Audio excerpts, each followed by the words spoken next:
ছোটবেলায় মা যখন পড়াতে বসতো, মনা কালকে তোর অঙ্ক পরীক্ষা না? হ্যাঁ হ্যাঁ মা, কালকে আমার অঙ্ক পরীক্ষা। দেখি নামতাটা বের কর, নামতা ধরবো। বল পাঁচে ঘরে নামতাটা বল। পাঁচে কে? 5 বল 5 দুগুণে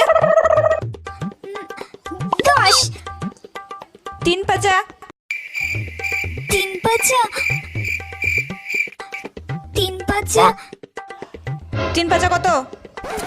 3 পাঁচা 15 4 পাঁচা 4 পাঁচা।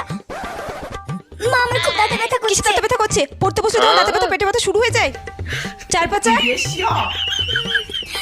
4 পাঁচা 20 5 পাঁচা কত?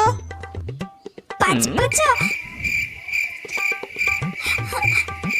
5 পাঁচা 20। কি 5 পাঁচা 20?